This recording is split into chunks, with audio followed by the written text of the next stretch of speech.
A View from the Yard, the hard truth about child predators in prison and the population at large.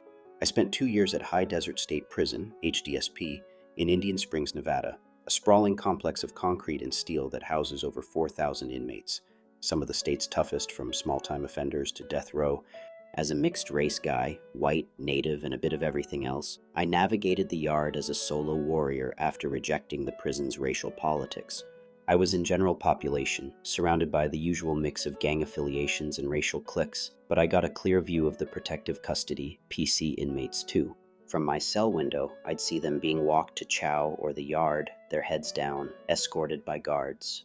Those were the guys in for the worst crimes, often child predators, and the demographic was unmistakable, mostly white Christian men. My time inside, locked up for owing child support, not because I chose not to pay, but because I didn't know and couldn't afford it, gave me a perspective that reflects a broader truth about who's offending the most precious among us. I landed in HDSP not for some violent crime, but for falling behind on child support payments I didn't even know I owed until the system caught up with me. I wasn't dodging responsibility, just caught in a financial bind, unable to pay what I didn't have. But being in general population gave me a front row seat to the prison's underbelly. I started with the native group, drawn by my heritage, but got kicked out when I made a black friend and refused to play the yard's racial games. The natives' alignment with white gangs against black inmates felt like a betrayal of history. Natives once helped enslaved people, so why the hell were they siding with the white man's game now? That hypocrisy got me greenlit and crossed out, leaving me to walk the yard solo. Those 2 years showed me the prison's pulse, and one thing was clear. The guys locked up for raping kids, especially in protective custody, were predominantly white and Christian. The numbers back this up. A 2016 study of 445,000 registered sex offenders across the U.S. found 66% were white, roughly in line with the 60% non-Hispanic white population. But for child molestation, the skew is sharper. A 2004 PubMed study of 206 convicted sex offenders showed 171 were white compared to 35 black, with child molesters overwhelmingly white. The U.S. Sentencing Commission's 2023 data on 1,395 sexual abuse offenders pegs 55.4% as white and 93.8% as male. In Nevada, where 48.7% of the population is non-Hispanic white, 2020 census, the white majority among child predators at HDSP felt even more pronounced, especially among the PC inmates I saw from my cell. In HDSP, the religious vibe leaned hard into monotheism.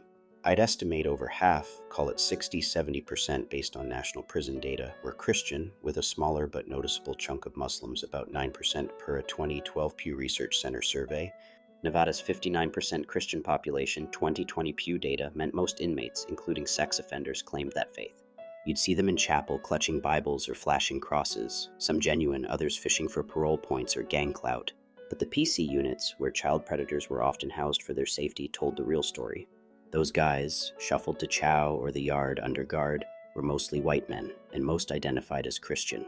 A 2001 Abel and Harlow study noted 93% of sex offenders call themselves religious, but in a Christian-heavy state like Nevada, that's mostly crosses, not crescents.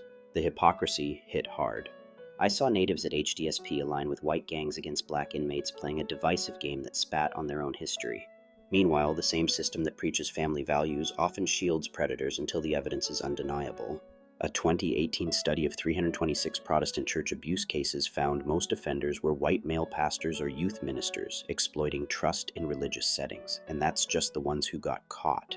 The Bureau of Justice Statistics 2019 says only 25% of child sexual abuse cases lead to arrests, meaning plenty more, often white men with resources, slip through. Black men are overrepresented in prison for other crimes, 27% of sex offender registries versus 13% population, but for child rape, it's white men leading the pack. My story, locked up for child support, not a violent crime, doesn't compare to the harm done by predators, but it gave me a clear view of who's hurting the most vulnerable. From my cell, watching the PC inmates, I saw the truth. The majority of child predators at HDSP were white Christian men.